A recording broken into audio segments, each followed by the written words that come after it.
Arxius exquisits de l'Institut d'Humanitats de Barcelona.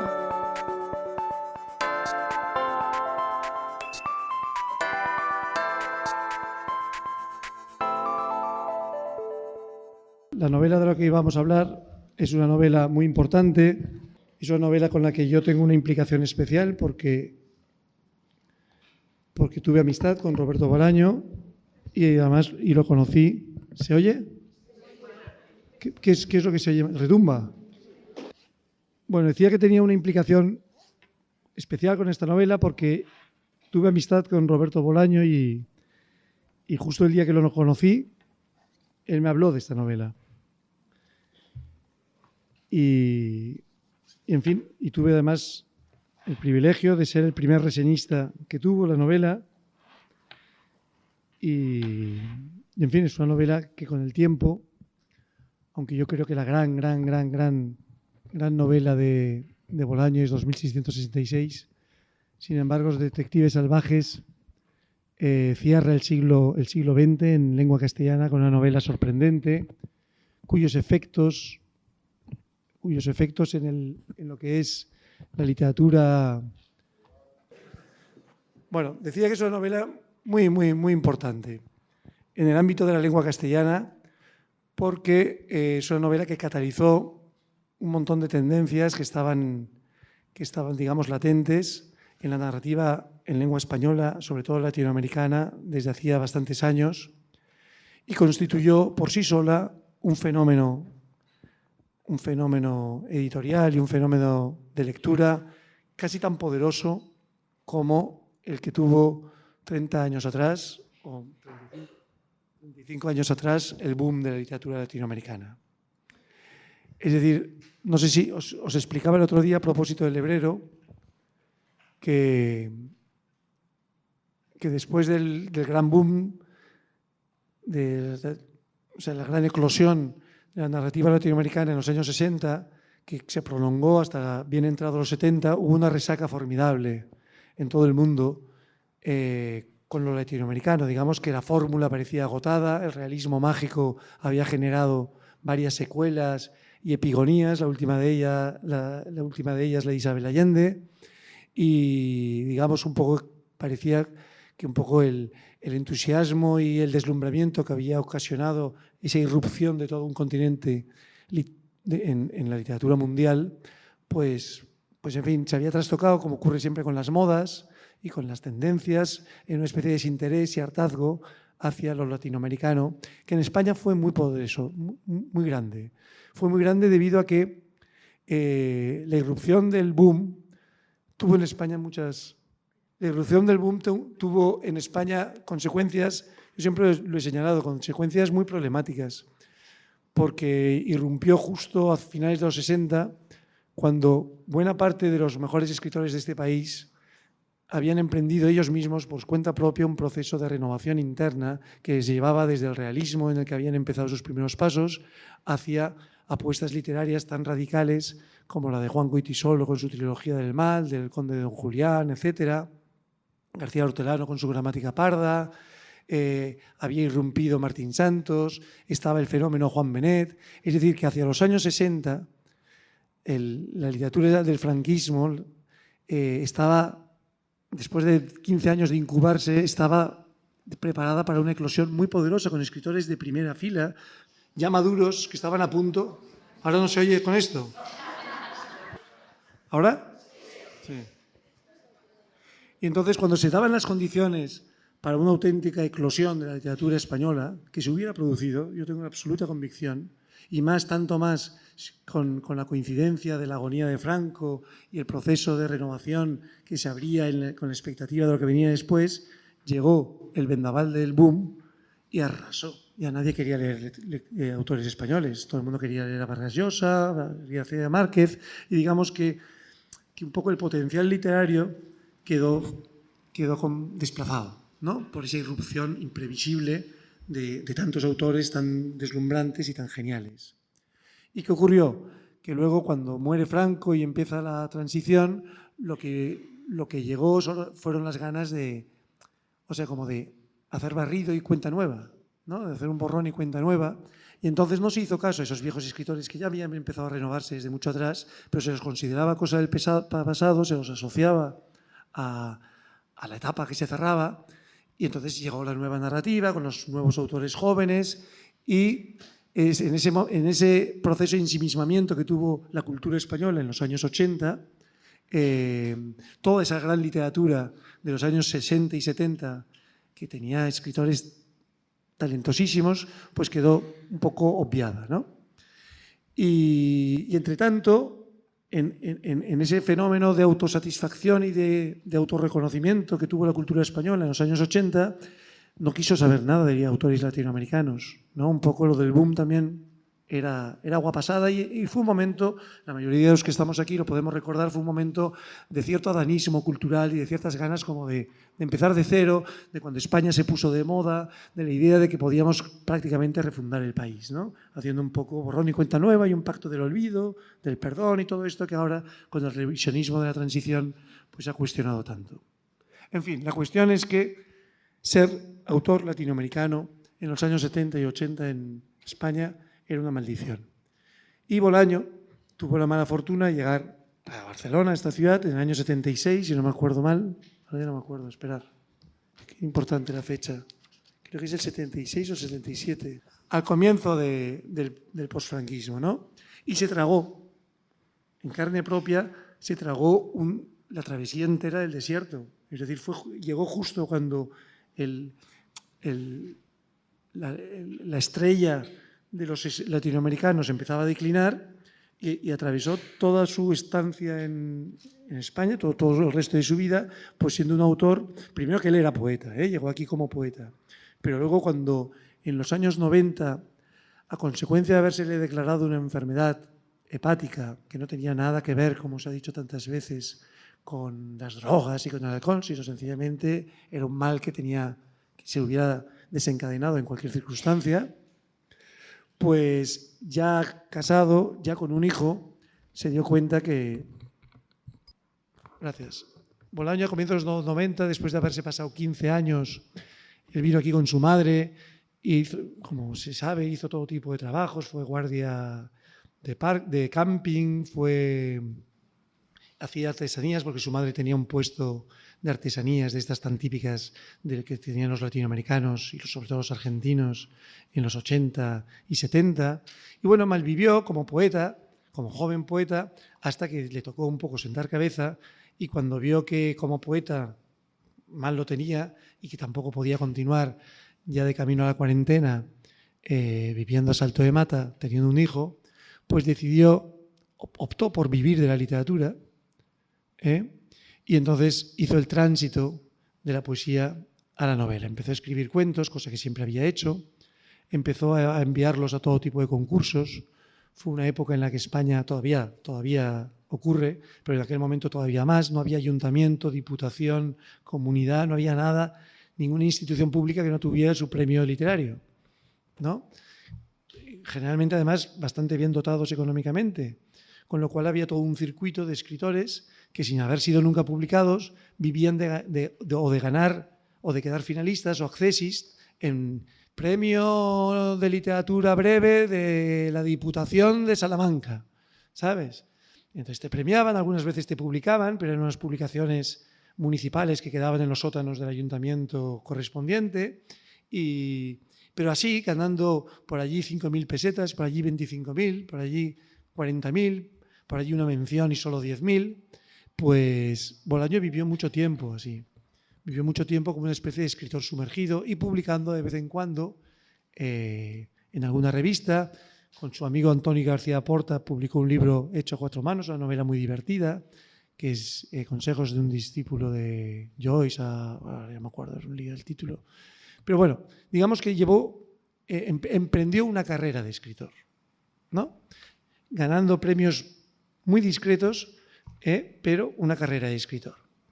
Y así ocurrió, repito, desde el principio de los 90. Es decir, que el Bolaño, hasta que al final una gran editorial, en este caso Seix Barral, decide publicar una novela suya que es Historia de la literatura nazi en América, ¿no? Y justo él había enviado esta novela a Seixbarral, se decidieron publicar y él acababa de terminar Estrella Distante, que había enviado a Seixbarral y a Anagrama. Anagrama le llamó también para publicar Estrella Distante y él, que en principio había comprometido con Seixbarral, optó por Anagrama y empezó un poco, justo en el año 96-97, la visibilidad de Bolaño. Un escritor que para entonces tenía 43, 44 años y que se había pasado toda su vida escribiendo desde los 15. Llevaba 30 años escribiendo. Y claro, de repente emerge un escritor con una potencia enorme y con una fecundidad enorme, pero es una fecundidad lógica si se entiende que es digamos, la emergencia de un caudal de escritor que estaba sumergido desde hacía mucho tiempo y que llevaba ensayando y haciendo borradores y escribiendo desde hacía décadas. Bueno, la cuestión es que Bolaño surge como escritor con Historia de Literatura Nazi, como escritor, digamos, a nivel reconocido en una editorial importante, luego con Estrella Distante, y ya quedándose con Anagrama, publica luego Llamadas Telefónicas. Ya todos estos libros reciben una importante atención por parte de la crítica, y entonces se presenta al Premio Real de Novela en el año 97 con Los Detectives Salvajes. Un tocho de 500 páginas, esta es la edición de bolsillo, que digamos que rompió todo lo que se esperaba de un escritor latinoamericano hasta esa fecha y todo lo que se esperaba además no de un joven, sino de un nuevo escritor. Era una novela ambiciosísima, originalísima, que creó, yo siempre he dicho, un nuevo paradigma de escritura. Es decir, a pesar de que después del boom, después del gran estrellato del boom, surgieron muchísimos escritores en Latinoamérica que quedaron de algún modo relegados en un discreto segundo plano, precisamente por eso que he dicho de la resaca, toda esa generación a la que pertenecen escritores como Ricardo Piglia o como Sergio Pitol, escritores muy importantes, pero que llegaron tarde al fenómeno del boom y les tocó vivir un poco la resaca internacional con el boom y quedaron, digamos, como celebridades locales que solo ocasionalmente trascendían sus fronteras. Y así ocurrió, repito, durante 2 décadas. Y un poco el paradigma del escritor latinoamericano que consagró el boom tenía 2 modelos. Uno era el del realismo mágico, que es, digamos, casi como el tópico que más se asoció internacionalmente a la nueva literatura latinoamericana, y el otro sería un poco el modelo, en el otro extremo, el modelo Vargas Llosa. El escritor que explica su país, intelectual, comprometido intelectualmente, cuyos libros tienen una lectura y una carga política, progresista, etcétera, ¿no? Estos 2 polos, digamos, que de formas distintas, pero complementarias, digamos que agotaban un poco lo que cualquier editor o lector europeo o norteamericano esperaba de un autor latinoamericano. Y de pronto emerge un escritor con una novela, Bolaño, que rompe este paradigma. La rompe porque él mismo, como escritor, no es ni un intelectual como Vargas Llosa, no pertenece a, como fue el grupito del boom, Carlos Fuentes, Vargas Llosa, García Márquez, José Donoso, Jorge Edwards, eran todos amigos, eran una especie de confradía internacional de apoyos mutuos, un tipo solitario que vive perdido en un pueblo de la costa catalana, sin más contactos, que además es chileno, pero ha vivido toda su juventud en México y luego se ha venido a vivir a Barcelona, pero ni siquiera se ha quedado en Barcelona y se ha ido a un pueblo. Es decir, un hombre con una especie de trayectoria errática y nómada. Es decir, un representante de lo que fue a partir de los años 70 la condición más genuina o más, desgraciadamente, más característica del latinoamericano, que fue el exiliado. Hay que pensar que en los años 70 casi todo el cono sur queda en manos de tiranías brutales, de Pinochet, de Videla, en Uruguay, en Brasil, en Paraguay, en casi todos los países del sur latinoamericano. Y entonces este hombre, este Bolaño, está un poco contando esta perspectiva que yo alguna vez he llamado extraterritorial. Es un escritor latinoamericano, pero no es un escritor ni peruano, ni colombiano, ni mexicano, ni argentino, como eran Cortázar, García Márquez, Juan Rulfo o Vargas Llosa, sino solo un escritor latinoamericano que ha paseado por el mundo, que vive la condición de exiliado casi como una condición como una condición intrínseca, y que además escribe en un castellano extrañamente como ecléctico, ¿no? O sea, el castellano, así como el castellano de Bolaño, es un castellano que ha pasado por Chile, por México, por España, y por lo tanto suena a muchas cosas. Por supuesto, se reconocen chilenismos, mexicanismos, de vez en cuando algún argentinismo, a veces algún catalanismo, pero es un nuevo idioma, es un idioma, repito, también extraterritorial, ¿no? Es decir, asocia. Lo que quiero insinuar es que Bolaño propuso un nuevo modelo de escritor latinoamericano que no coincidía con ninguno de los que había, digamos, codificado el boom, ¿no? Y además lo hacía con una especie de encanto extraño. Es decir, la literatura de Bolaño, desde el comienzo, desde el primer momento que se dio a conocer fuera de las fronteras españolas, porque gracias al premio Herralde, que es un premio con mucha reputación en Latinoamérica, pues lo empezaron a leer en Latinoamérica, y encima el año siguiente del Herralde ganó el premio más importante en lengua española, que es el Rómulo Gallegos, y entonces este doble efecto de amplificación hizo que esta novela fuera leída por prácticamente todo escritor o todo lector culto latinoamericano, y cautivó, y sobre todo, que es un fenómeno muy significativo, cautivó a los más jóvenes. Bolaño, casi desde sus comienzos como escritor público, o sea, conocido o célebre, fue un escritor de culto para los más jóvenes escritores y lectores latinoamericanos. Y de hecho, en los últimos años de su vida, Bolaño, que vivía en Blanes, pues recibió decenas y decenas de visitas de jóvenes escritores que iban a conocerlo, que iban a pedirle consejo, que iban a regalarle sus libros, etcétera, etcétera. Pues esto un poco para ubicar la importancia que tuvo esta novela de la que hoy hablamos, porque realmente a partir de esta novela la literatura latinoamericana se reubicó internacionalmente. Todos sabéis que Bolaño, poco después de Los Detectives Salvajes, que se hizo internacionalmente famoso en el 98, bueno, siguió publicando, murió en el año 2003 y dejó póstuma una novela que se publicó en el 2004, 2766, que también impactó muchísimo. Para entonces ya en toda Europa Bolaño era un escritor muy conocido y muy codiciado por los editores. Pero en Estados Unidos en el año 2005 se publicaron simultáneamente Los Detectives Salvajes y 2666. Y eso creó en Estados Unidos que como sabéis es un mercado muy difícil y un tipo de lector muy enfrascado en su propia cultura, creó un pasmo generalizado. Todos los críticos, los grandes escritores norteamericanos, todos se rindieron a la importancia y el poderío de este escritor, que además, muerto joven, arrastraba una leyenda de una especie de beat a la latinoamericana. Se creó una leyenda de Bolaño, y desde América, desde Estados Unidos, el efecto Bolaño ya se amplificó globalmente y se convirtió seguramente en uno de los más importantes y más populares escritores mundiales. El fenómeno Bolaño, desde el año 2006, es un fenómeno internacional. Se ha traducido a casi todas las lenguas conocidas, ocultas. Se hacen centenares de tesis en todas las universidades del mundo sobre él, y curiosamente no es de estos escritores que poco después de su muerte se apaga su crédito, sino que ahora que han transcurrido 14 años después de su muerte, sigue siendo un escritor que despierta una expectativa enorme, del que se publican dosificadamente sus inéditos y suscitan uno tras otro un enorme interés, aunque yo personalmente creo que se está haciendo bastante mal la administración del legado de Bolaño.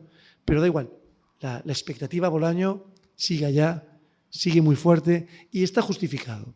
A mí me han preguntado centenares de veces, desde hace ya 20 años, que a qué atribuyo el efecto Bolaño. ¿Por qué Bolaño la pegó tan fuerte? ¿Por qué ha sido tan importante, ¿no? ¿Por qué se distinguió tanto de todos los demás? ¿Por qué ha creado este efecto tan grande que cada parte una influencia enorme? Hay muchísimos escritores jóvenes en Latinoamérica y en España que escriben a la manera de Bolaño. Pues bueno, yo la verdad es que no tengo respuesta para esto. Yo solo puedo decir que a mí me cuesta pensar en un lector que no sucumba al encanto de Bolaño, a la magia que tiene su escritura, a esa velocidad extraña que tiene su escritura, que integra muchísimas referencias, no solo por su trayectoria personal, sino porque era un hombre que veía la televisión hasta altas horas, escuchaba música, escribía con la música puesta, era un hombre, digamos, muy atento a la cultura de su tiempo e incorpora un poco a su propia escritura muchísimas referencias que la gente más joven reconoce y con la que, digamos, conecta. Pero yo creo que conforme pasa el tiempo, la importancia de Bolaño o el sitio que ocupa Bolaño en la literatura internacional, en la cultura que compartimos todos nosotros en el siglo XXI, tiene que ver un poco con el tema de fondo de Bolaño, es decir, con aquello de lo que trata su obra de un modo recurrente, aunque cada libro trata de cosas distintas, pero hay un tema, si tuviéramos que pillar un tema central en la obra de Bolaño, y creo que esto queda expresado clarísimamente en Los detectives salvajes, es el de el ocaso de la vanguardia, la pérdida y también la pérdida un poco de la literatura, del sitio que la literatura ocupaba en Occidente, en la cultura de Occidente. Yo creo que Bolaño, de un modo sutil, tematiza de algún modo a través de una figura recurrente en toda su obra, que es la del escritor perdido, la del escritor que no se sabe dónde está y que hay que buscar, ¿no? Que es un tema obsesivo y recurrente en muchísimas modalidades dentro de la obra de Bolaño. Yo creo que él tematiza un poco como la condición elegíaca con la que hoy vivimos la cultura literaria. La idea de que cierto tipo de literatura, cierta ambición, cierto combate literario con los grandes temas, con las grandes cuestiones del hombre, pues se están perdiendo. En cualquier lado, en una cultura letrada que había tenido en la literatura prácticamente como su pilar fundamental, pues está tematizando un poco el desplazamiento de la literatura hacia no se sabe dónde. Yo creo que esto, que Bolaño, que es un romántico, para los más jóvenes, encarna un poco el romanticismo de la literatura como algo que ya casi pertenece al pasado. Por supuesto que todos lo leemos, que todos seguimos leyendo y todos seguimos escribiendo, pero hay una especie como de aprehensión elegíaca y nostálgica de la literatura que yo creo que es lo que, de algún modo, en Bolaño cataliza algo que está un poco en el ambiente de toda nuestra cultura. Pero bueno, a veces las casualidades que te imponen charlas como esta producen en la misma persona que hace las charlas, producen ciertos efectos particulares. Yo os expliqué el otro día que Jordi me pidió 2 grandes títulos de la última literatura latinoamericana para hablar en este ciclo. Yo le propuse una novela de Bolaño y la del Lebrero, él accedió y para hablar aquí hoy y la otra semana pues he releído las 2 novelas. La novela luminosa la leí por segunda vez y Los detectives salvajes debe ser la 4ª vez que la leo, y la verdad es que siempre completamente sorprendido, porque siempre la leo con un poco de miedo de que me decepcione, ¿no? Y sin embargo en cada lectura recupero el encanto y el impacto de la primera lectura, e incluso, como voy conociendo más, hago una lectura más en profundidad de lo que tengo ante mis ojos. Pero de lo que quería hablar aquí es de la conexión novela luminosa, Los detectives salvajes. El otro día os hablaba de cómo 2666 y la novela luminosa, 2 grandes libros voluminosos, muy impactantes, cada uno a su modo, se publican con 1 año de diferencia, y los 2 póstumamente, debido a que sus respectivos autores murieron asimismo con 1 año de diferencia, en el 2003 y el 2004. Una casualidad extraña, ¿no? Y yo en aquel momento estaba pensando en los vínculos de la novela luminosa con 2666. Pero un poco aprovechando lo que os contaba en la otra charla, quería volver al leitmotiv de esa charla, que recordaréis que era cuál es el tema de la novela luminosa. Tomaba unas palabras de Camus en sus carnets en relación al hombre sin atributos de Musil, en donde decía el tema de Musil es ahora no tengo delante, pero es la búsqueda o la salvación del espíritu en el mundo moderno, ¿no? Y la búsqueda del espíritu. Yo os describí la novela luminosa como una novela en la que hay una búsqueda real del espíritu, por un escritor que no tiene ningún miedo a emplear la palabra espíritu y a intentar rescatar, y de eso se trata la novela, una experiencia intensamente espiritual que tuvo en su juventud, ¿no?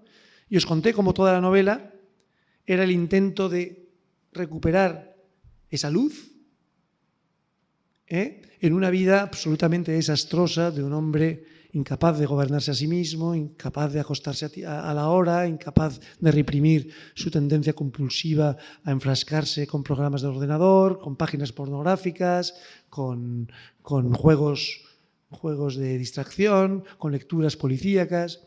Y era un poco como la grandeza de la novela se construye como en negativo, ¿no? La experiencia, la novela luminosa era realmente todo lo que quedaba fuera de esa especie de opacidad sustancial que era la vida cotidiana del hombre ya adulto que ha perdido la conexión con esa experiencia exaltante que tuvo en su juventud.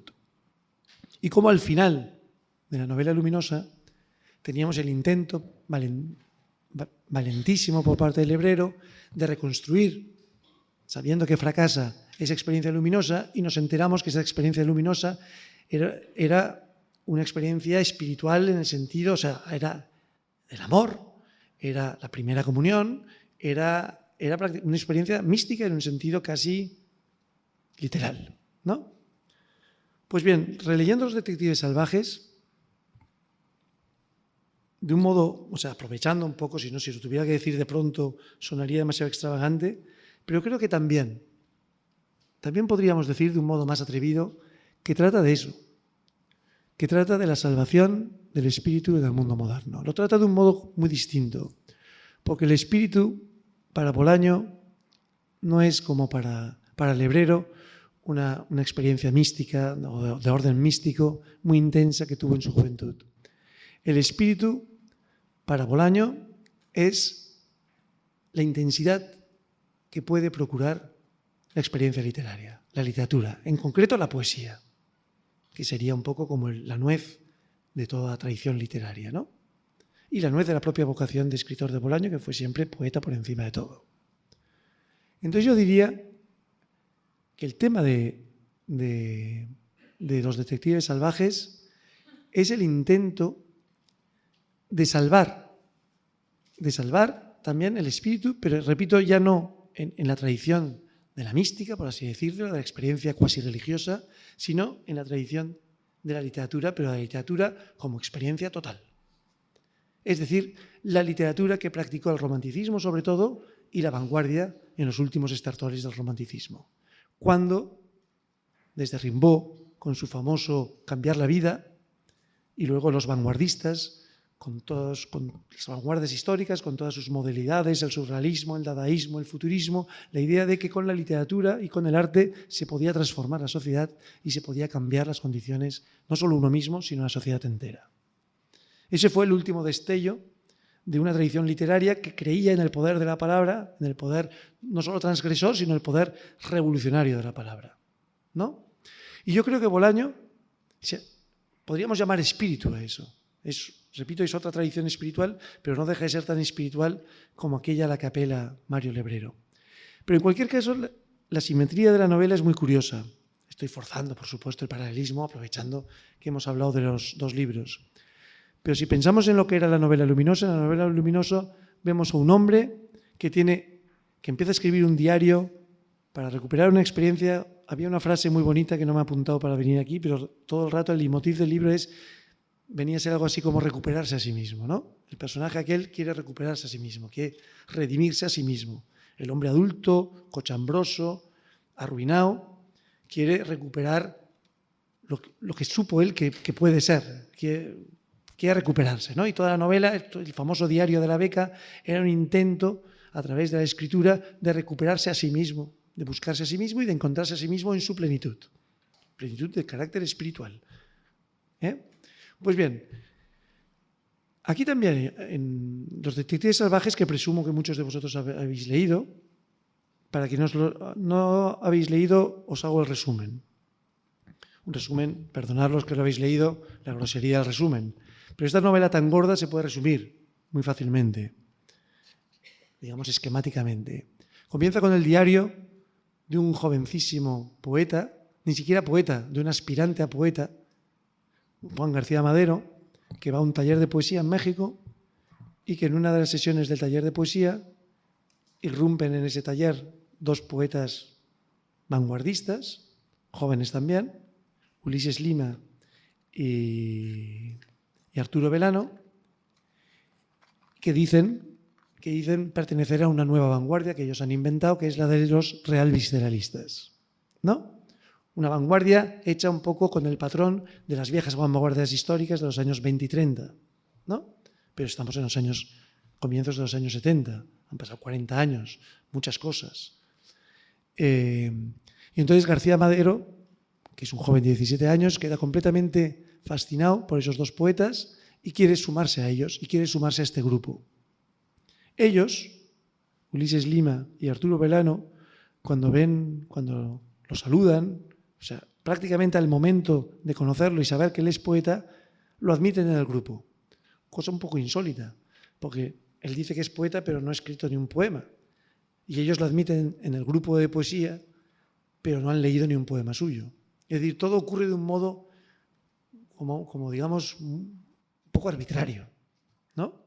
Pero la cuestión es que este joven de 17 años, que vive con sus tíos, estudiando en la universidad y en sus ratos libres, acudiendo a un taller de poesía, en una vida típica de estudiante adolescente, gracias a la irrupción de estos dos personajes, pues empieza primero a seguirles los pasos, y al seguir los pasos va conociendo a este grupo de poetas realvisceralistas, que en el fondo son unos jóvenes destartalados, que viven poco menos de la picaresca, publicando sus poemas poco menos que en hojas ciclostiladas, ninguno ha publicado un libro, tienen el proyecto de publicar una revista, pero esta revista nadie sabe nada de ella, adoran a unos cuantos escritores, pero sobre todo están en contra de los escritores institucionalizados, acuden a algunos recitales, por ejemplo Octavio Paz, que en aquel momento es la gran figura literaria de México, pues para boicotearlos. Es decir, que asumen actitudes características de la vieja vanguardia, de los viejos surrealistas, de los viejos dadaístas, pero en realidad todo aquello no tiene prácticamente corporeidad ninguna, no hay libros, no hay la revista famosa, no hay nada, todos son poetas y se dicen poetas. Pero este Juan García Madero está absolutamente capturado, fascinado por eso. Y gracias a haber conocido a esta gente, se mete en su mundo. Y este es un mundo cochambroso de jóvenes poco menos lumpen en México, que tienen como uno de los centros de reuniones la casa de las hermanas Font, que son dos poetas, ellas también, que viven con su padre, que es un viejo arruinado, creo que es un arquitecto arruinado, pero vive en un caserón enorme, con servicio, es decir, es un arruinado como se arruinan los ricos, ¿no? Y claro, para todos ellos aquello es jauja y es un lujo, y encima estas dos hermanas son guapísimas. Y Martí Font empieza a frecuentar esta casa, se enamora, como no, de una de las hermanas y empieza a llevar una vida de artista sin ser artista. Empieza a escribir poemas en los ratos perdidos y su vida cambia. Es muy gracioso porque es un diario día por día, y su vida cambia sencillamente porque ha decidido que es poeta y ha decidido que es vanguardista. Y esa decisión, mucho más que las circunstancias reales, trastornan su vida. Él está preocupado porque es virgen. A las pocas semanas, una de las dos hermanas se lo mete en la cama y lo desvirga. Descubre que tiene mucho éxito con las mujeres, se lo empiezan a rifar. Empieza a vivir una vida disparatada. Sus tíos no entienden por qué ya no viene nunca a casa, deja de ir a la universidad. Y de repente vive una vida que es lo más bonito de esta novela, y creo que es lo que crea...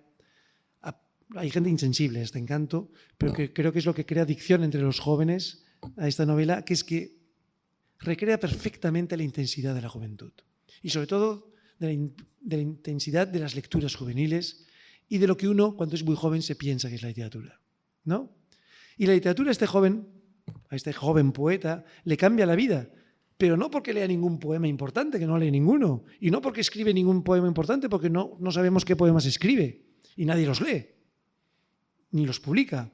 Sino porque su propia fascinación, su propia actitud le hace vivir como poeta. Y vivir como poeta es acaba conviviendo con una puta, se va por las noches, se emborracha, lleva una vida que ninguno de nosotros querríamos ahora mismo, pero que llevada a los 17 años, en la época de todos los deslumbramientos, pues a este hombre lo llena absolutamente y lo convierte de un joven estudiante que vive con sus tíos formalito a una especie de bohemio, pero un bohemio que lleva una vida completamente imprevisible y que se mete en unas aventuras completamente impensables para él 2 meses atrás. Pues bien, yo diría que Los detectives salvajes es el diario del joven Madero, como le llaman todos, Juan García Madero. Y este diario ocupa las 160 primeras páginas del libro y las 50 páginas finales. Van todas seguidas. Ahora, en un momento dado se interrumpe, el 31 de diciembre, se interrumpe este diario y la novela deja colar en este diario un montón de monólogos. Son 320 páginas de monólogos. Y estos monólogos están dictados, dichos, no se sabe lo que son monólogos dramáticos, son monólogos interiores, por una pléyada enorme de personajes, son más de 30 personajes. Muchos de ellos son algunos de los personajes que el lector ha ido conociendo a través del diario del joven Madero, y otros son personajes nuevos que han conocido a estos personajes o que han tenido noticias de ellos. Pero todos estos testimonios están escritos bastantes años después, o bueno, desde el año siguiente hasta mucho después, hasta prácticamente nuestro presente, después de los meses que registra este diario, que repito, está fechado más o menos, no con rigor, pero hacia finales del año 74. ¿Vale? Y entonces, en el medio del diario de Juan García Madero, se introduce una especie de grieta, no se puede llamar de otro modo, una grieta en la que entra como un chorro un montón de voces, cada una en monólogo, y a través de estas voces vamos conociendo el destino de todos esos personajes que rodeaban a García Madero cuando escribía su diario y, sobre todo, como núcleo fundamental de esos 2 personajes que irrumpieron en el taller, Arturo Belano y Ulises Lima, ¿no?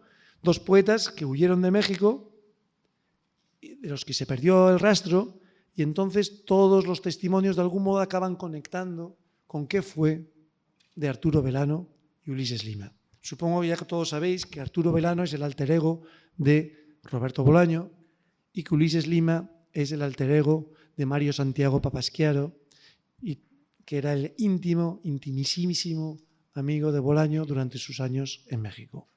Bolaño llegó a México en el año 68 con sus padres, producto de ningún exilio político, sino su padre era camionero y su madre maestra de escuela, no les iba bien en Chile y se fueron a probar fortuna a México.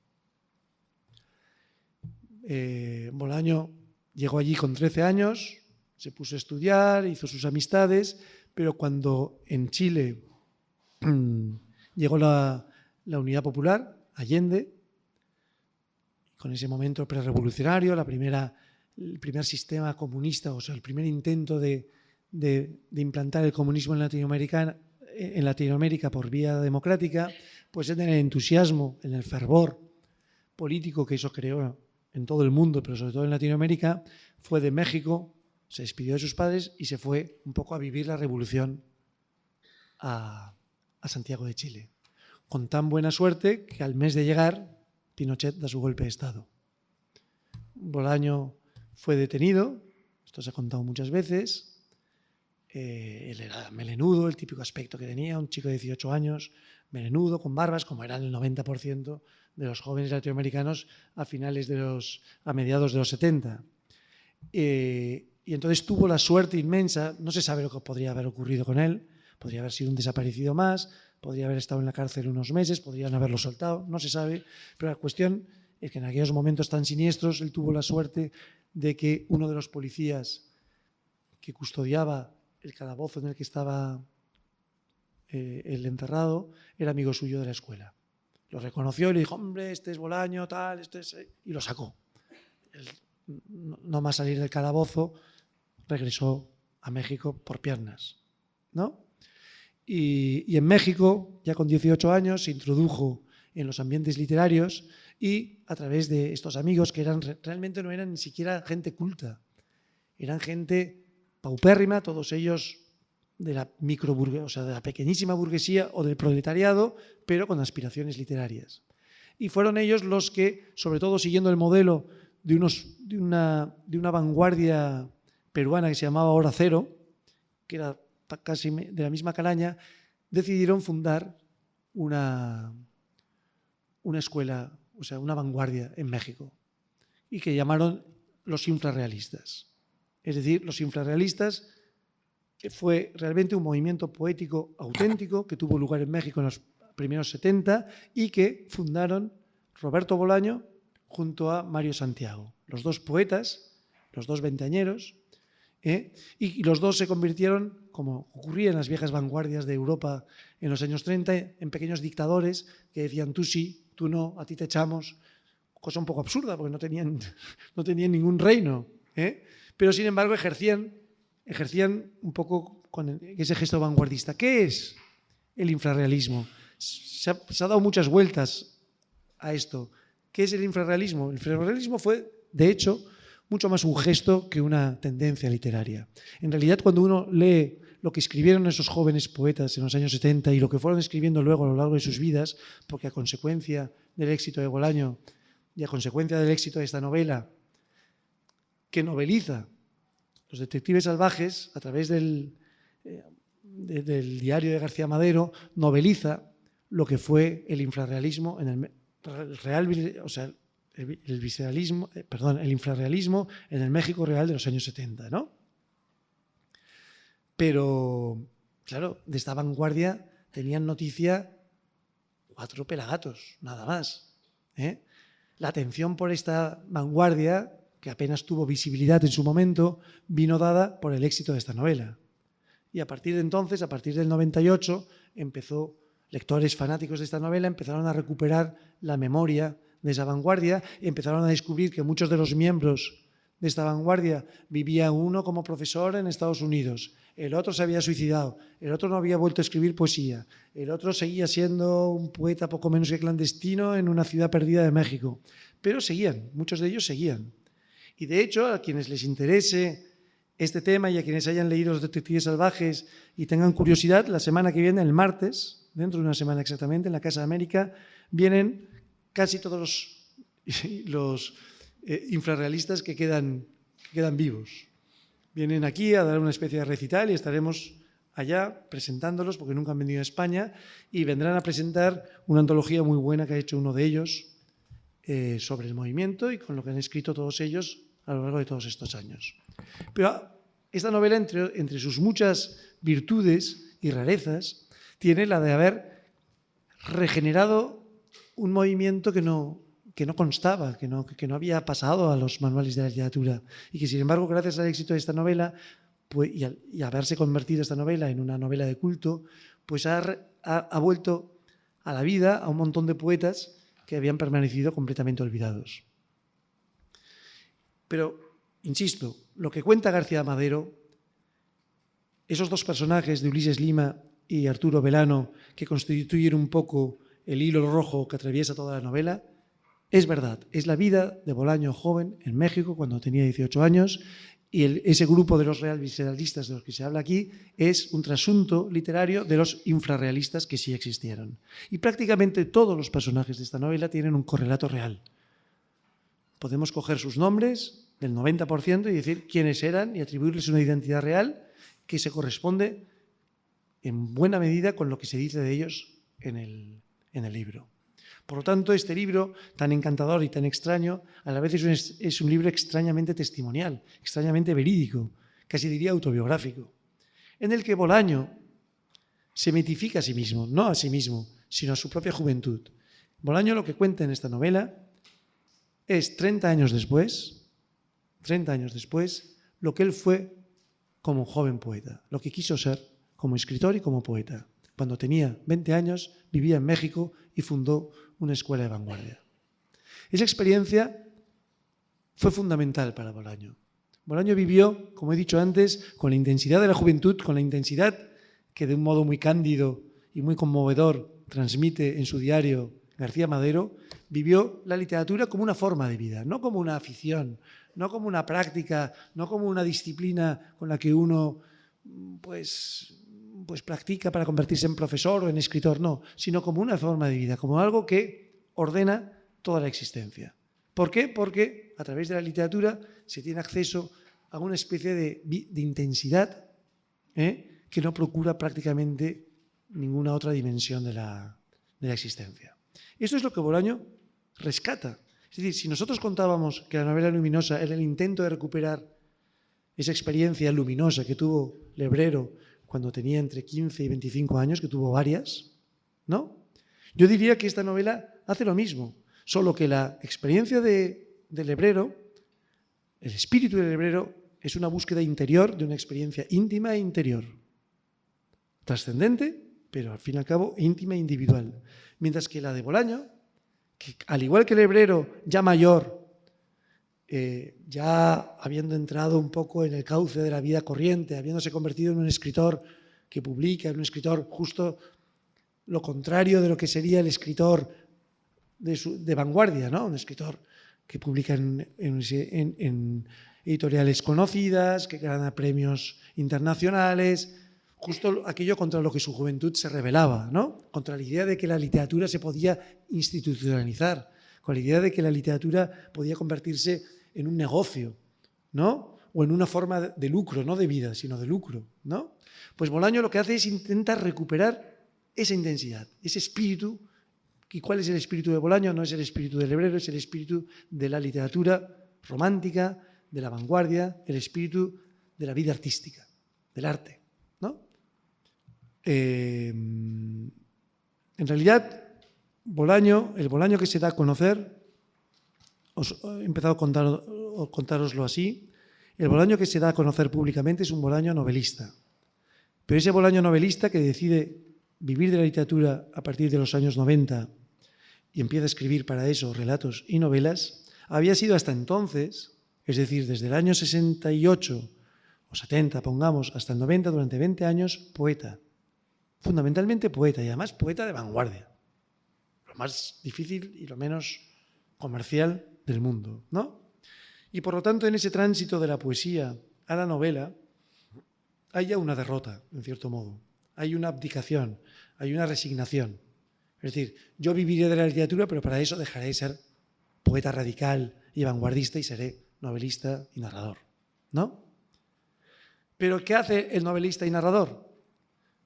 Pues lo que hace es, a través de sus novelas y relatos, contar su experiencia y la intensidad que supuso para él ser poeta vanguardista. Es decir, la poesía queda fuera de su obra, pero su obra se dedica a buscar y a restaurar esa experiencia. Es un fenómeno, es una cosa muy extraña. Y esto venía a cuento, pero ahora iremos más allá, del paralelismo con la novela luminosa. Repito, una novela que, como la novela luminosa, es una búsqueda hacia atrás de una experiencia muy intensa que el narrador tuvo en su juventud. Y en esto consisten las dos novelas, en dos búsquedas, una exterior y otra interior, pero dos búsquedas que desembocan en dos configuraciones del espíritu y de lo que ha sido espíritu para Occidente. El espíritu religioso místico y el espíritu del gran arte, ¿no? Laico. Pero la verdad es que las dos novelas en paralelo tienen una especie como de esquema fundamental, esencial, muy, muy paralelo. Pero repito, el espíritu del que habla Bolaño es el de la poesía. Esta es una novela de poetas. Casi todos los personajes que hablan en ella son poetas o han estado en contacto con poetas y hablan de poesía. Hablan de revistas de poesía, de libros de poesía, de jóvenes poetas, de poetas que dejaron de serlo, de poetas olvidados, de poetas célebres, pero es un libro de poetas y para poetas. Y sin embargo, en este libro no hay ni un solo poema. Es decir, se habla todo el rato de la poesía, pero no hay poesía. Dentro del libro hay solo dos citas de poemas, son dos poemas en verso, antiguos, digamos, nada parecido a la idea de poesía que tenía Bolaño, ¿no?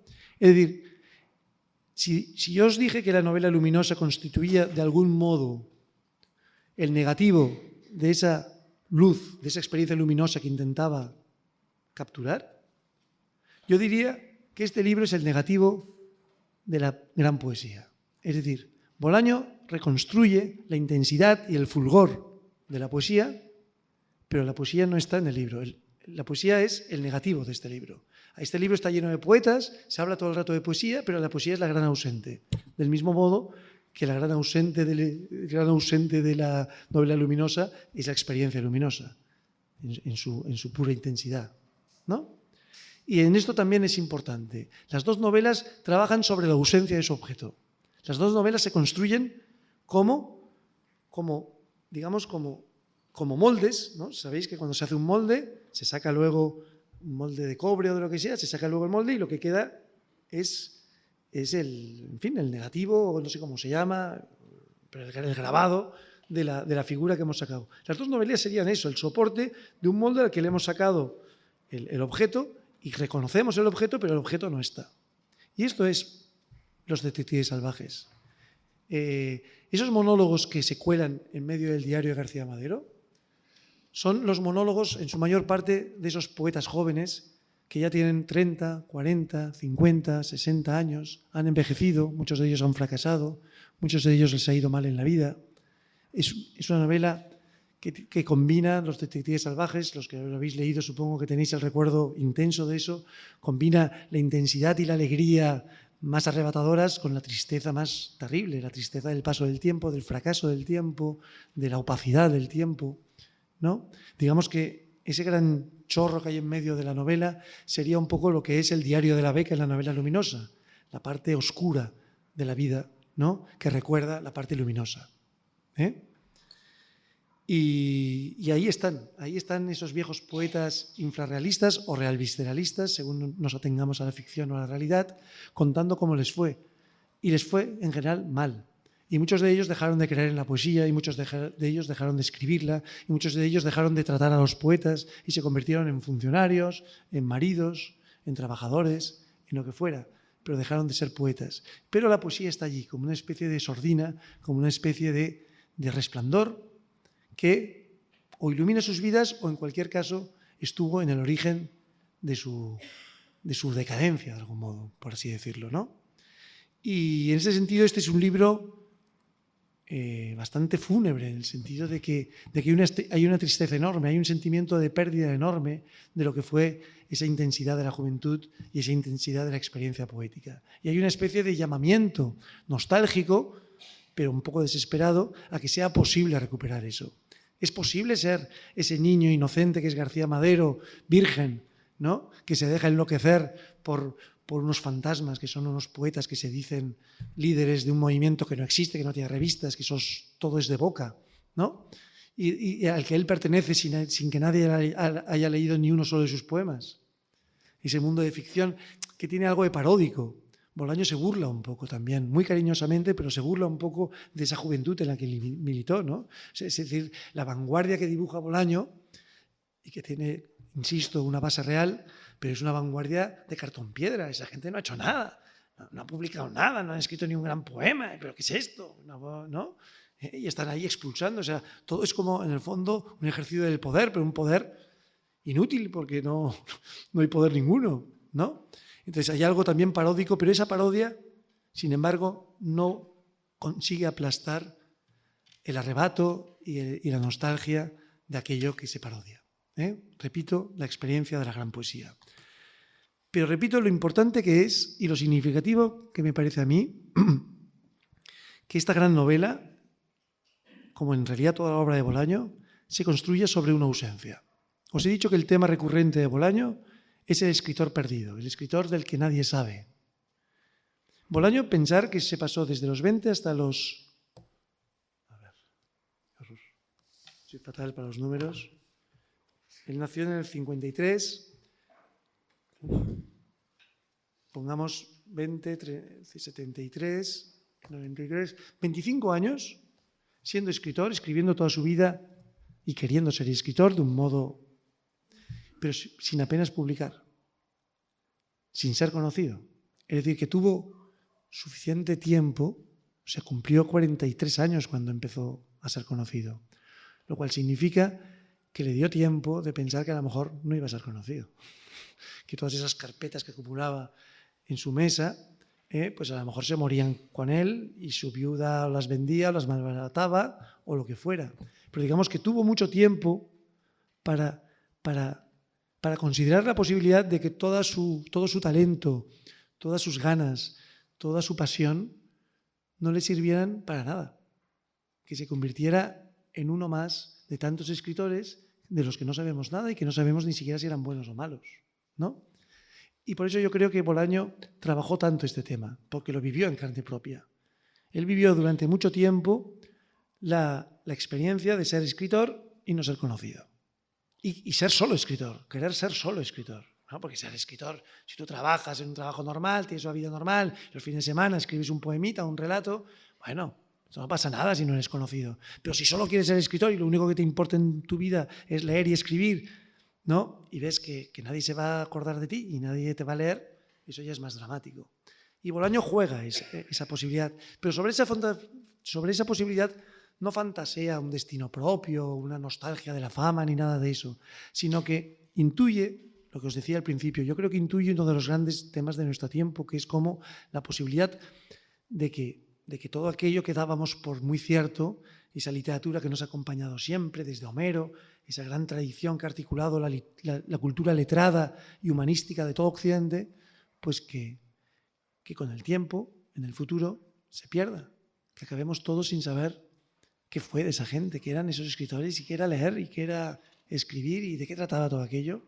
Es decir, que de algún modo, estoy caricaturizando, pero Bolaño tematiza la posibilidad, repito, de que la gran cultura literaria, con la que el hombre se vivió con Dios, con la muerte, con el amor, con el espíritu, con los grandes temas, que se han articulado gracias a la palabra y gracias a los géneros literarios que Occidente ha ido desarrollando, que todo eso quedará en el pasado.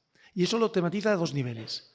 En la posibilidad de que la literatura haya perdido su lugar en nuestro mundo y, más concretamente, la posibilidad de que tantos escritores estén perdidos. Le obsesionaba, el tema le obsesionaba. Si nosotros vemos la narrativa de Bolaño, si algún día la leéis, y todo Bolaño es maravilloso, los libros póstumos algunos no, pero lo que él publicó en vida todo es maravilloso y encantador. Pero si uno lee la historia de literatura nazi en América, pues es un catálogo, como la Historia Universal de la Infamia de Borges, es un catálogo de escritores raros y perdidos de los que nadie tiene noticia, nazis, en América, ¿no? Pero es un catálogo de escritores olvidados y perdidos.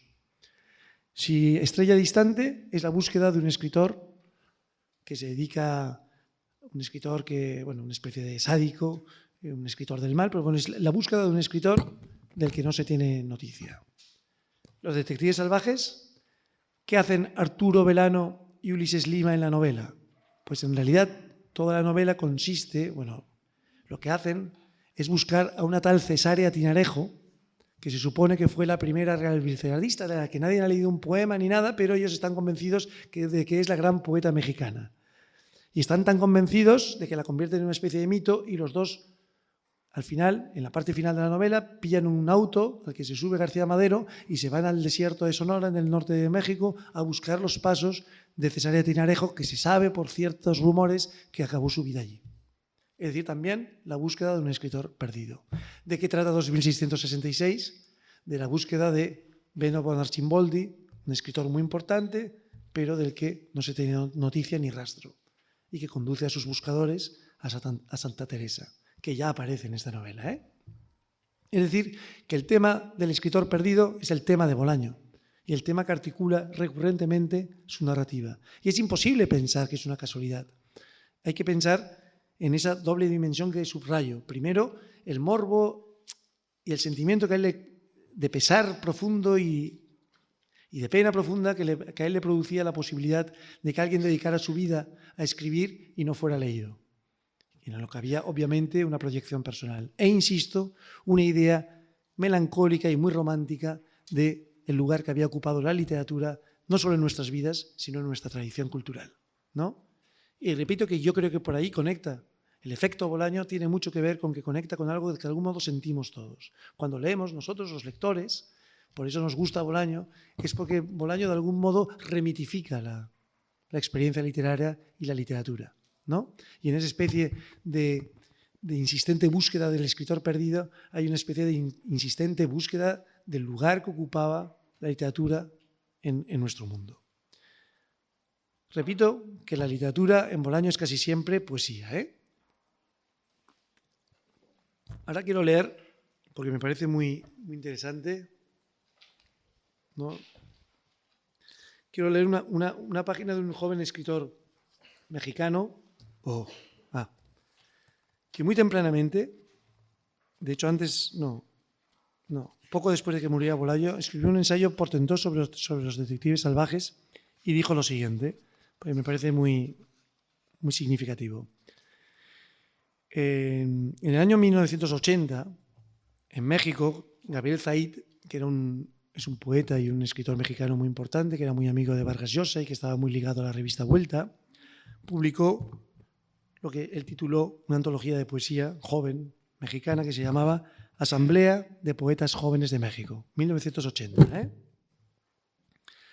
Entonces era una especie como de panorama muy exhaustivo de la joven poesía mexicana, donde obviamente de los infrarrealistas solo hay un poema de Mario Santiago, o sea, de Ulises Lima de Los Detectives Salvajes, donde Bolaño sale en una dedicatoria, no tiene ningún poema, y donde todos los demás infrarrealistas ni salen, ¿no? Entonces, la idea de este joven ensayista, Luis Felipe Fabre, que él es mismo poeta, y un poeta muy bueno además, es que Bolaño escribió Los Detectives Salvajes de algún modo como pensando en esta antología, ¿no? Pensando en quiénes habían quedado fuera de esta antología. Os lo cuento porque lo cuenta muy bien. Dice: la novela de Bolaño se erige como una pregunta por los poetas perdidos. Una pregunta y un lamento.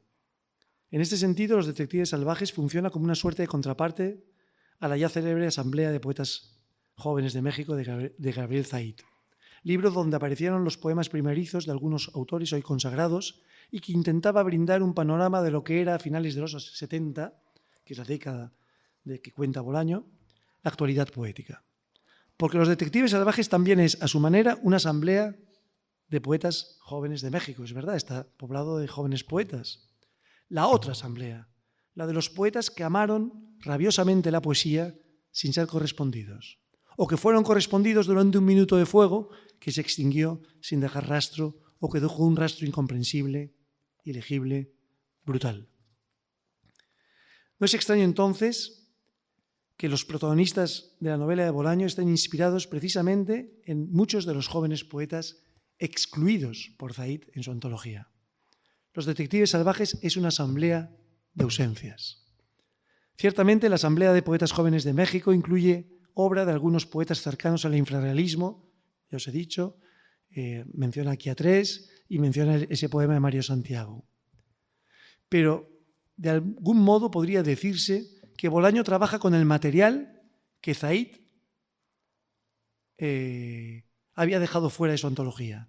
No solo porque sus páginas incluyan a los jóvenes excluidos, sino porque narra el entorno que rodea a la asamblea. Repito, plantea la posibilidad de que Todos los Detectives Salvajes sea, como os he dicho, un negativo también, pues el negativo precisamente de la asamblea de los jóvenes poetas de México, ¿no? De Zahid.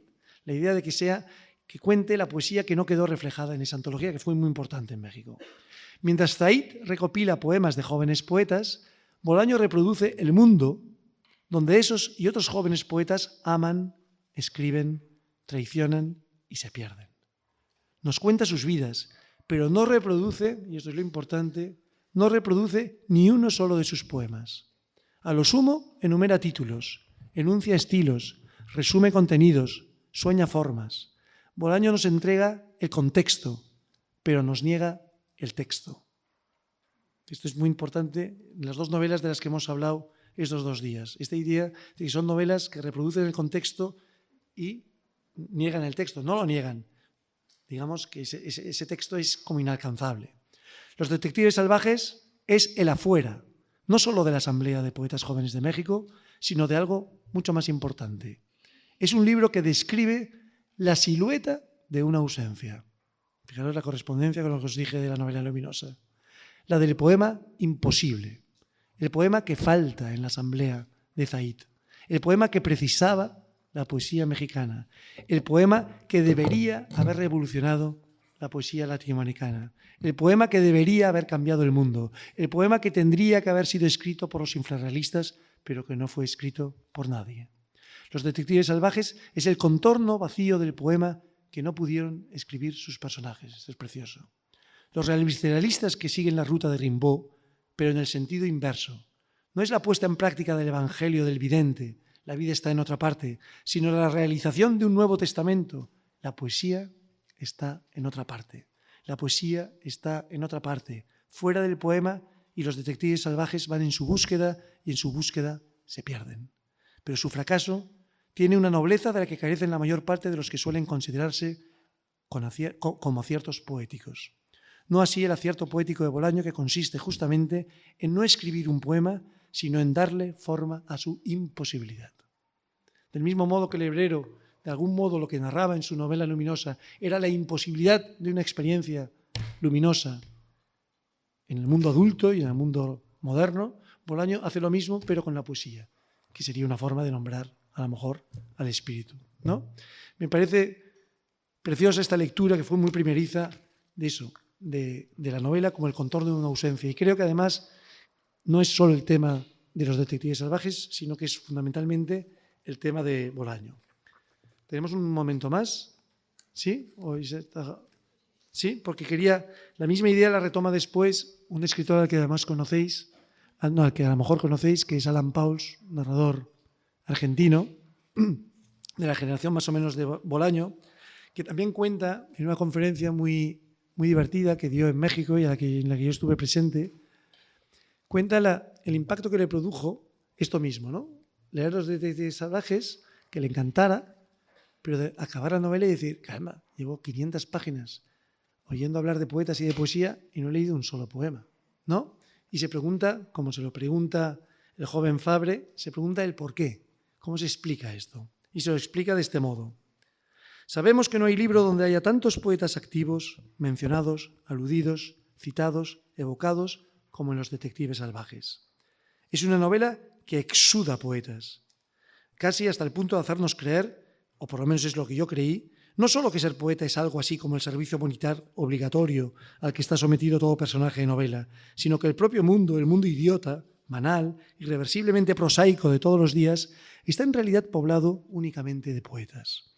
En el libro de Bolaño, el que no es poeta es padre, madre o hermana de poeta, novia o novio de poeta, amigo, amante, oficial o amante secreto de poeta, heredero de poeta, lector de poeta, editor de poeta, enemigo de poeta, antídoto, víctima, proyecto de poeta. Dios mío, me acuerdo que me preguntaba este verano, mientras leía la novela, ¿cómo voy a hacer para sobrevivir a esta proliferación, a esta explosión demográfica, a esta metástasis de poetas?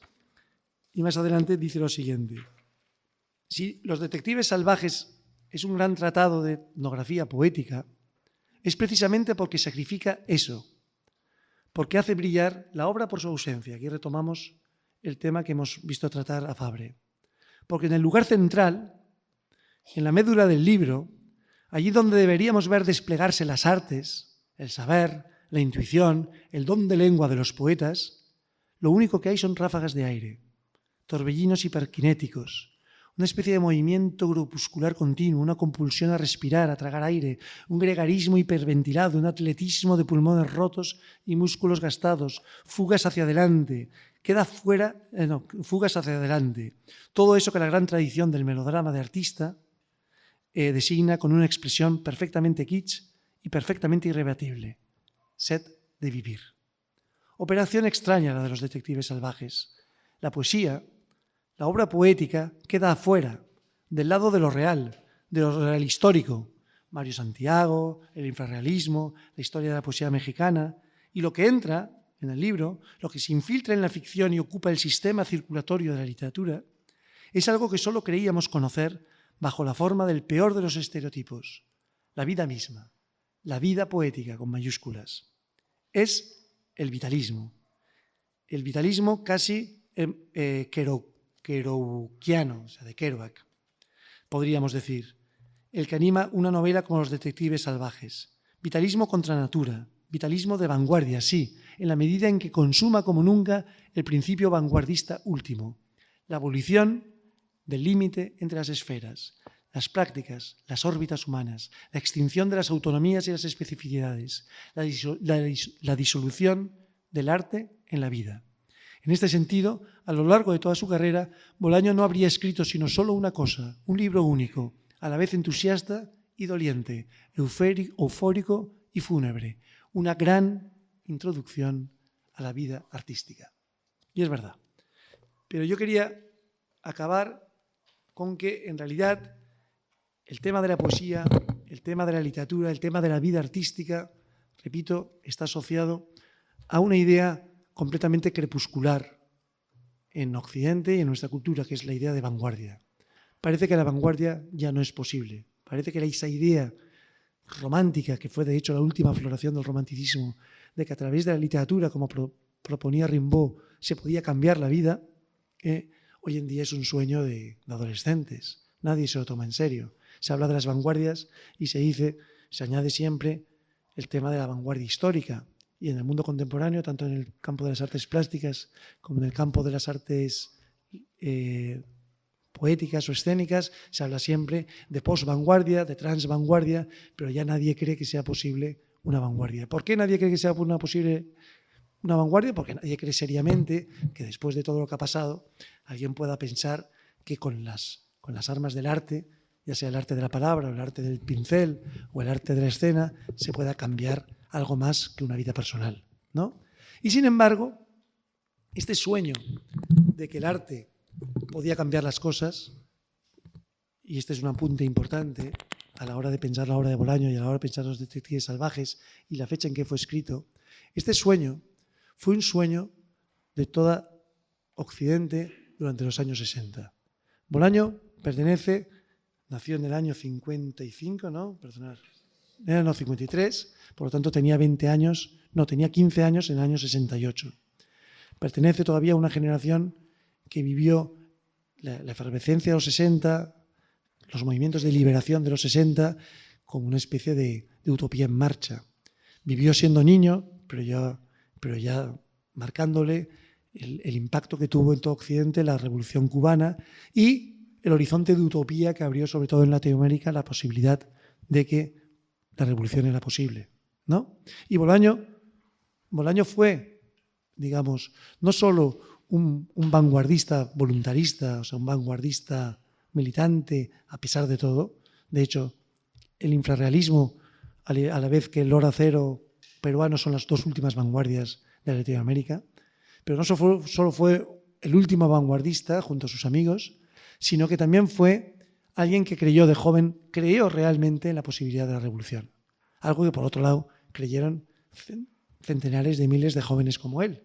Centenares de miles de jóvenes que murieron, muchos de ellos, o en las cárceles, o en las cámaras de tortura, o en los cementerios clandestinos de las dictaduras, que terminaron con esta especie de sueño utópico que irradió Latinoamérica en los años 60, que fue tan determinante para el éxito del boom latinoamericano. El boom latinoamericano se sirvió de la onda expansiva que tuvo la Revolución Cubana, y que en los años 60 en toda Europa creó la posibilidad de que era posible cambiar la vida. Es decir, no estamos tan lejos de aquello que en los años 60 hacía pensar que todavía se podía cambiar la vida. Recordad los eslóganes del mayo del 68, ¿no? Debajo de los adoquines están las playas, ¿no? Todos esos eslóganes absolutamente románticos que hablaban también de la posibilidad de que la vida era posible cambiarla, de que la revolución era posible. Pues bien, el concepto de revolución está muy ligado al concepto de vanguardia. Y el concepto de vanguardia que suscribió Bolaño, concepto romántico, intensamente romántico, pero es un concepto también político. Es un concepto, repito, que entiende vida y arte en una misma dimensión y la posibilidad de que las dos interactúen. Lógicamente, el Bolaño que escribe Los detectives salvajes ya no cree en eso. Ya solo cree en la literatura, pero no cree en eso. y se resigna a que la vanguardia ya no es posible.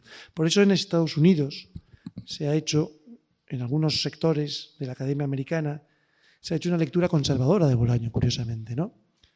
Si uno coge este libro, uno podría hacer una lectura conservadora que además no es ilegítima. Uno puede decir, mira, estos locos, estos jóvenes poetas locos, ¿cómo acaban? Es decir, la parte del diario de García Madero nos cuenta una intensidad juvenil, pero la parte del medio nos cuenta en qué acaba todo aquello, ¿no? ¿En qué acabó el mismo Bolaño? ¿En qué acabó Ulises Lima, o sea, Mario Santiago?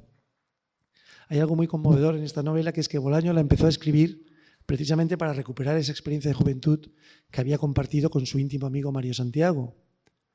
Y de hecho él lo dijo antes de que ocurriera. Él dijo que esta novela la escribió para Mario Santiago y se lo escribió a él. Se conserva una carta en la que se lo dice: estoy escribiendo una novela para ti. Se llamará, no sé si entonces se llamaba Los Detectives Salvajes, y contará nuestra juventud en México, y se lo cuenta todo con detalle. Lo tengo aquí la carta. Pero claro, Mario Santiago, Bolaño, digamos, entró en vereda. Bolaño se aburguesó, de algún modo, aunque fuera un indomable, pero de algún modo, por lo menos exteriormente, se aburguesó. Pero Mario Santiago, su amigo del alma, se convirtió en una especie de nómada.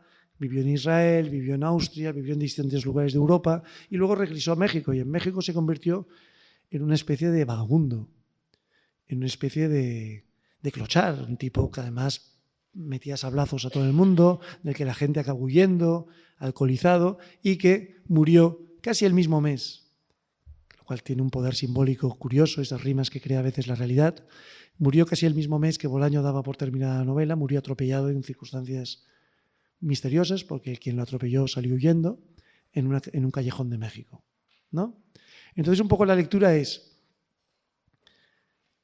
¿a dónde conduce esa pretensión de la vanguardia revolucionaria de cambiar la vida? Pues conduce a un destino trágico y en el fondo miserable, como el de Mario Santiago, real, o como el de tantos de los poetas, digamos, terminados o fracasados que pueblan los monólogos de esta novela, ¿no? Y realmente uno puede pensar que de algún modo Bolaño escribe el negativo de la vanguardia, el negativo de la experiencia de su juventud, porque él sabe que la poesía, que la vanguardia es un pozo negro, es un agujero oscuro. Si nosotros pensamos, por ejemplo, en el canon occidental, en lo que es el canon, tanto en las artes, pero sobre todo en la literatura, los grandes vanguardistas no están. La vanguardia es aquello inasumible, aquello por esencia indigerible, ¿no? Es aquello que propone un vacío en el sentido colectivo. Y entonces Bolaño sintió de algún modo, en algún momento dado de su vida, sintió que la consecuencia de la vanguardia, de seguir esa vida como obra de arte, era un fracaso destinado, o sea, un fracaso como el de un fracaso relativo, porque Mario Santiago para muchos es un grandísimo poeta, un poeta maldito, ¿no?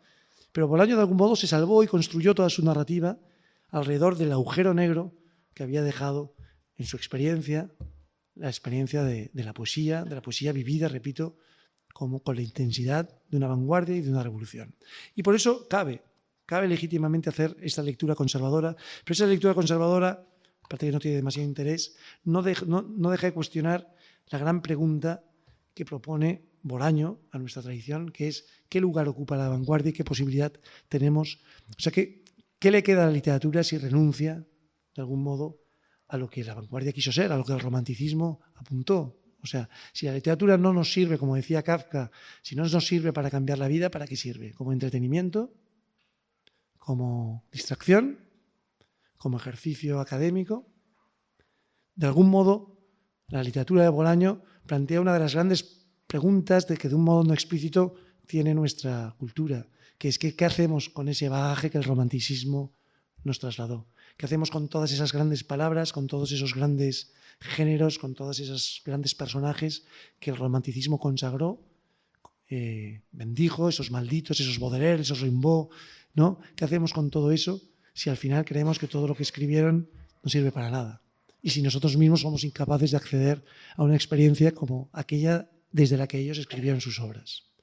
Y esta pregunta, que es una pregunta incómoda y a la vez nostálgica, y a la vez romántica, y a la vez divertida, es la que plantea Bolaño y la plantea esta novela, que por favor, a los que no la habéis leído, recomiendo muchísimo que leáis. Y muchas gracias. Ya está.